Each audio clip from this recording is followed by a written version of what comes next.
80 ឆ្នាំហើយ នេះបងខ្ញុំមកទៅកំពុងជួបជុល ពីមុនពណ៌សអញ្ចឹងដែរបងក៏មិន អូអញ្ចឹង ពណ៌អញ្ចឹង អាគារនេះធ្លាប់ឮទូអាហ្វែលរបស់បារាំងឯង លឺបង បាទអ្នកដែល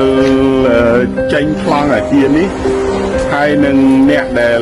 ចេញប្លង់របស់ទូអាហ្វែលជាមនុស្សតែមួយឈ្មោះអាហ្វែល បាទហ្នឹងហើយអាគារនេះត្រូវបានស្ដេចនរោត្តមនៃប្រទេសខ្មែរដែលលោកឃើញស្ថាបត្យកម្មរបស់បារាំងស្អាតអញ្ចឹងលោកក៏កំងឲ្យធ្វើអាគារនេះមួយដើម្បីធ្វើជាកន្លែងរបស់លោកធ្វើការនិងកន្លែងដែលលោកជួបភ្ញៀវពីមុនមកជួបភ្ញៀវមួយចំនួនលោកអត់ជួបនៅក្នុងទេវាវិនិច្ឆ័យទេនៅជាន់ទី1នៃព្រះទីនាំងទេវទឹកសំទុះនៅជាន់ទី1នៃអាគារនេះអញ្ចឹងមានអ្នកខ្លះគាត់យល់ច្រឡំថាអាគារនេះជាអាគាររបស់ស្ដេចណាប៉ូឡេអុងទី3តែជាពិតអាគារនេះត្រូវបានកសាងឡើងនៅក្នុងសម័យកាលរបស់ស្ដេចណាប៉ូឡេអុងទី3អញ្ចឹងលោកយល់ច្រឡំនោះអក្សរ N នោះអក្សរ N នឹងមកវានេះបាទ N នឹងតំណាងឲ្យនរោត្តមអញ្ចឹងបានធ្វើឲ្យមានអ្នកខ្លះណាប៉ូឡេអុងក៏ចាប់ផ្ដើមដោយអក្សរ N ដែរអញ្ចឹងបានធ្វើឲ្យមានការយល់ច្រឡំពីណាប៉ូឡេអុងហើយនឹងនរោត្តម ឧទាហរណ៍គេមិនដាក់ថាមួយអីចឹងយកបတ်ទៅជា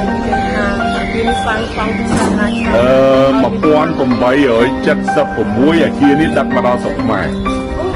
ដែកមិនដឹកទាំងអស់គ្នាដែកកំបែកតូចតូចសសអីផ្សេងមកយកមកតម្លើងដោយយើងក្មេងយើងនេះគុំយើគុំរួចរាល់តម្លើងរួចរាល់នៅស្រុកខ្មែរនៅក្នុងឆ្នាំ1878 2ឆ្នាំបើគេមិនដាក់ថាឆ្នាំណាជាប់អាគារនឹងដើម្បីកុំឲ្យគេយល់ច្រឡំអញ្ចឹងណាបងថានិយាយមុនចេះឥឡូវខ្ញុំបកត្រឡប់ទៅវិញដោយសារថាมันមានឯកសារប្រវត្តិសាស្ត្រណាជាក់លាក់ច្បាស់លាស់ពីសម័យមុន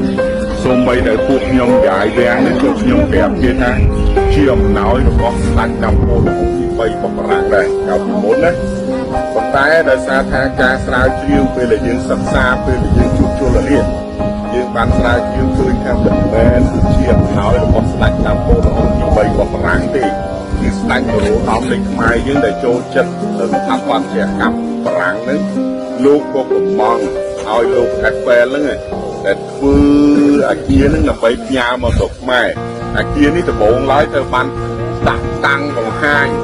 នៅប្រទេសអេស៊ីបបាទចឹងអត់មានអាគារនេះមានតែមួយនៅស្រុកខ្មែរបងតែមានតែមួយនៅស្រុកខ្មែរអត់មាននេះគាត់មានលំនាំថាថែមចាបាទនេះដូចយើងទិញ brand មកបងតែមានតែយើងអាហ្នឹងដូចយើងទិញ brand ដូចថា Amaro យើងយកមកវាមាននេះបាទអញ្ចឹងមានអ្នកខ្លះគេនៅតែសួរថាចុះមិនបានដាក់មកគាត់របស់បារាំងព្រោះអាគារគឺទិញមកពីបារាំងយើងទៅដាក់មកគាត់បារាំងខាងលើហ្នឹងឯងព្រោះវាជាស្ថាបត្យកម្មបារាំង